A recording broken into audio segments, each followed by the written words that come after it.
आज की वीडियो में हम करने वाले हैं पैरासाइटोलॉजी के बारे में, कैसे उसको क्लासिफाई करते हैं, क्या उसका लाइफ साइकिल है। तो इसमें लाइफ साइकिल पे क्वेश्चन बन सकता है, ऑटो इन्फेक्शन पे बन सकता है, ऑटो इन्फेक्शन क्या होता है, ठीक है, उसके बारे में हम सारा जानेंगे। इसके अलावा बाकी वीडियोस में हमने लैब डायग्नोसिस के बारे में सारा कर लिया था, तो मैंने टोटल 4 वीडियोस डाली हैं पैरासाइटोलॉजी की, microscopic examination, concentration techniques, antigen antibody test, ये हम सारा ऑलरेडी बाकी वीडियोज़ में कर चुके हैं। तो आज की वीडियो शुरू करते हैं, ठीक है। तो सबसे पहले हमें पता है पैरासाइट होता क्या है। वो ऑर्गेनिज्म जो किसी होस्ट के अंदर रह रहा है या उसके ऊपर रह रहा है पर उसको कोई भी बेनिफिट नहीं दे रहा, तो उसे हम पैरासाइट बोलते हैं। अब वो 2 तरह का होता है, ectoparasite, endoparasite. Ecto जो सरफेस पे रह रहा है, एंडो जो अंदर रह रहा है। एक्टो सरफेस पे रह रहा है तो बहुत सारी डिसीज़ जो है ट्रांसमिट कर सकता है। तो जो एक्टो के थ्रू इन्फेक्शन होती है उसे हम इन्फेस्टेशन बोलते हैं, और जो एंडो के थ्रू होती है क्योंकि वो अंदर जाके इन्फेक्शन करता है तो उसे इन्फेक्शन बोलते हैं। जो एक्टो पैरासाइट है उसकी एग्जांपल है स्केबिस। जो हमारी एंडो पैरासाइट है उसकी एग्जांपल है लिशमेनिया, ठीक है। अब एंडो पैरासाइट आगे 2 तरह के, प्रोटोजोआ और हेलमिंथेस। बेसिकली जब हम लैब डायग्नोसिस करेंगे तब हम एंडो पैरासाइट से चेक करते हैं। प्रोटोजोआ को एक सिंगल सेलुलर ऑर्गेनिज्म सोच लो, तो यूनिसेलुलर होगा, यूकैरियोटिक है, तो ठीक है। उसके बाद हमारे पास सेलुलर ऑर्गेनेलिस होती है और इसके पाथवेज होते हैं यूकैरियोटिक वाले फीचर।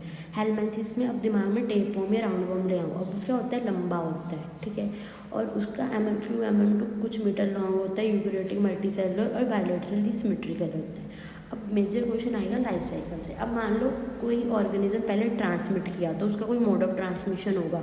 अब उसकी एक इन्फेक्टिव फॉर्म होगी जिसकी वजह से हो रहा है, और होस्ट होगा जिसे वो इन्फेक्ट करेगा। तो 3 फैक्टर्स पर डिपेंड करता है, मोड ऑफ ट्रांसमिशन, होस्ट और इन्फेक्टिव फॉर्म।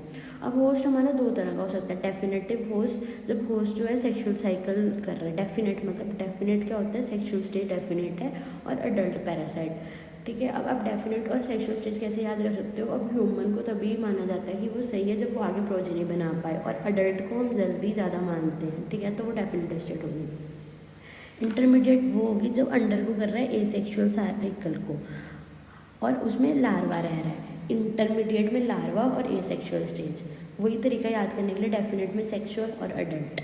और अब हमारा आ गया depending upon number of host evolve, हम डायरेक्ट भी कर सकते हैं, इनडायरेक्ट। डायरेक्ट मतलब सिंपली एक ही होस्ट है और वहीं पे वो सारी कुछ डेवलपमेंट पाथवे अपना कंप्लीट कर रहा है। इनडायरेक्ट में हमारे 2 या 3 होस्ट आ जाते हैं, ठीक है। उसके बाद हमारा आ गया, हमने बोला ना 3 चीज़ों पर डिपेंड करता है लाइफ साइकिल। होस्ट हमने कर लिया, डेफिनेट होस्ट हो सकता है, इंटरमीडिएट हो सकता है, अगर एक होस्ट है तो डायरेक्ट, अगर ज़्यादा होस्ट है तो इनडायरेक्ट। अब हमारी इन्फेक्टिव फॉर्म, ठीक है। इन्फेक्टिव फॉर्म वो फॉर्म है पैरासाइट की जो मैन को ट्रांसमिट हो रही है और मैन को डिसीज़ कॉज कर रही है। अब मोड ऑफ ट्रांसमिशन क्या हो सकती है, इंजेक्शन खाया उसके थ्रू, स्किन के थ्रू पेनिट्रेट कर सकता है, वेक्टर के थ्रू, सेक्चुअली, ब्लड ट्रांसफ्यूजन और ऑटो इन्फेक्शन के थ्रू।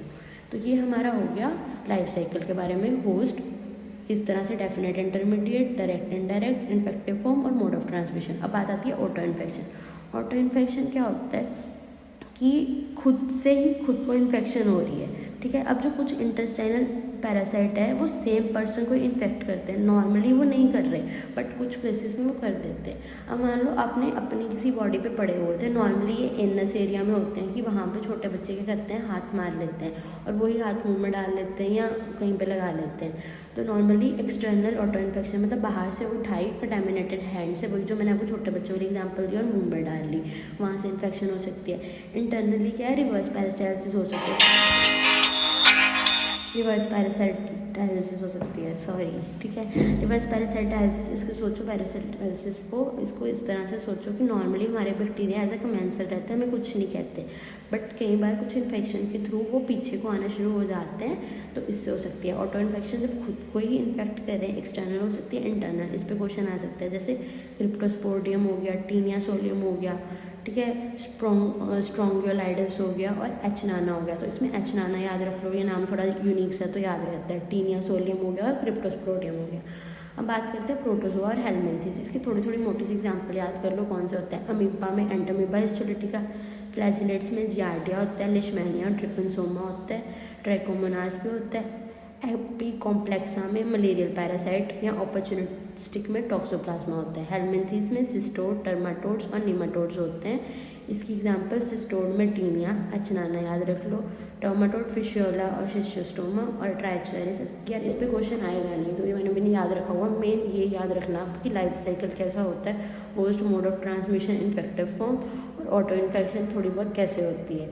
अगर इस पे आया तो आप थोड़ा बहुत लिख ही सकते हो। और इसके अलावा एग्जामिनेशन में मैंने वीडियोस डाल दी है, किसी और टॉपिक पे आप वीडियो चाहते हो तो आप कमेंट कर सकते हो।